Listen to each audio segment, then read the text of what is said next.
The 24-hour race here, the track is super challenging. Listen guys, Max Verstappen just had one of the most painful weekends of his entire career. And the crazy part is, it did not even happen in Formula 1. While everything around him in F1 is already falling apart, he went to the Nürburgring 24 hours to escape, to race, to feel alive again, and the motorsport gods absolutely destroyed him. But here's the thing, this weekend did not just give us heartbreak, it gave us the biggest bombshell the F1 paddock has seen in years. And by the end of this video, you are going to understand exactly why Max Verstappen's future has never looked more uncertain. Let's break it down. But before, if you want more updates and news on Max, then hit that like button and subscribe for more breakdowns. The Nürburgring dream. So let me paint the picture for you. Max spent 6 months preparing for this one race. 6 separate visits to the Nordschleife, which people call the green hell for a reason, just to make sure he was ready. This was not some casual weekend away from F1, this was Max being Max. Totally obsessed, totally committed, because when he does something, he goes all in. The man was not there to participate, he was there to win, and he made that very clear from the moment he arrived, and honestly, he was absolutely flying out there. He charged into the lead at the 6-hour mark, pulled off a ridiculous overtake with 2 wheels on the grass, sliced past a Porsche like it was standing still, and then did a double overtake down the Dottinger Straight on the 2 leading cars in one move. At one point, his team had built a 20-second lead. Everything was going perfectly, and then darkness came. The Heartbreak. During the night stint, Max and Maro Engel were fighting door-to-door at 270 kilometers per hour. Think about that for a second.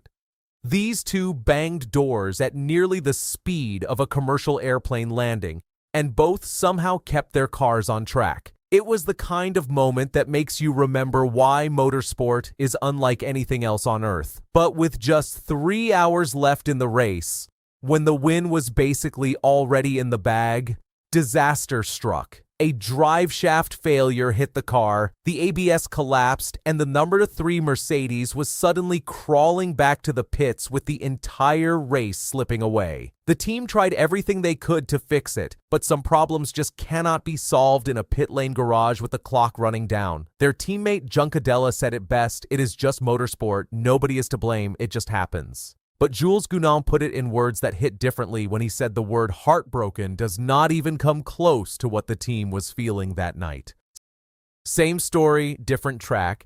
And here is the angle that I think a lot of people are missing. This is literally the same story as his entire 2026 Formula 1 season. Max does everything right, he drives perfectly, he puts in the effort that nobody else does, and then the car, or the machinery, or the regulations just take it away from him. In F1, he is sitting 7th in the championship with 0 podiums, 54 points behind the leaders, and now at the Nürburgring, after the most dominant endurance performance we have seen from a Formula 1 driver in years, the same thing happened. The machinery let him down again. At some point, you have to ask yourself, how long can one driver keep performing at this level while the world around him keeps failing to match it?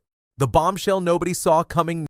Hold on, because while all of this heartbreak was happening at the Nürburgring, the F1 paddock quietly dropped one of the biggest transfer bombs of the modern era. Veteran journalist Joe Soward reported that Max Verstappen and McLaren have already started having conversations about a potential move. At the same time, multiple sources from inside the Miami paddock confirmed that Red Bull have identified Oscar Piastri as their preferred replacement for Max should he decide to leave.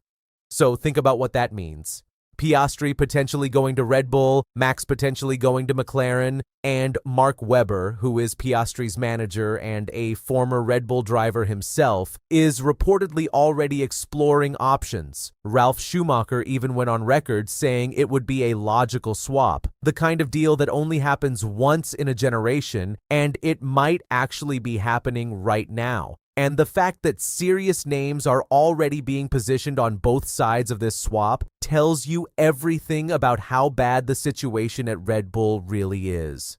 The 2026 crisis and the exit door. Here is the full picture of Red Bull's nightmare season. Their best result in 2026 is a single fifth-place finish. Max qualified second in Miami but spun during the race and dropped down the order. Meanwhile, Kimi Antonelli, a 19-year-old in his debut season, has won 3 races in a row and is leading the championship. That is the world Max Verstappen is living in right now. And buried inside his Red Bull contract is an exit clause that was specifically written because of the new regulations. If Max is not inside the top 2 of the championship by the summer break, that door opens. Given where he is right now, that door is wide open. He has been calling these regulations Formula E on steroids. And Laurent Mekies, Red Bull's team principal, has basically said the only solution is to give him a faster car, which sounds obvious, but they have not done it yet. Every race that passes without a podium is another race closer to the moment where Max makes the most important decision of his career. Canadian GP, what comes next?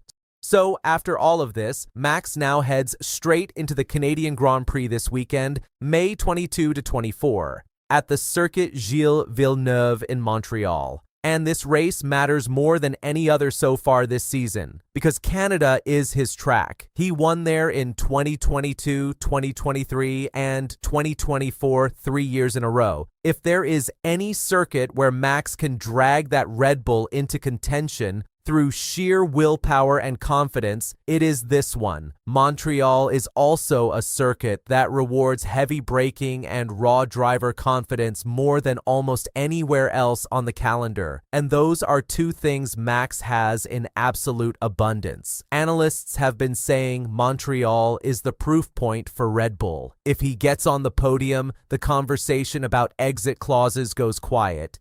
If he finishes in the midfield again, the summer break decision window becomes the biggest story in sport. What happens next? So, to bring it all together, Max Verstappen just had the most painful weekend of his career outside of F1. Got robbed of a Nurburgring win by a mechanical failure, and that is after a whole season in F1 where the car keeps letting him down in exactly the same way. On top of that, the biggest transfer rumor in years is now floating around the paddock with a potential Verstappen and Piastri swap between Red Bull and McLaren, and his exit clause is sitting there ready to be triggered after the summer break. My honest opinion, I think Max goes to Canada, gives everything he has, and if Red Bull cannot give him a car to fight with by mid-season, he will seriously use that exit clause. Not to retire, but to find somewhere he can actually win again. And the question I want to leave you with is this. If Max Verstappen really does leave Red Bull, does he actually win a 5th championship at McLaren? Or does he find out that the problem was never the car?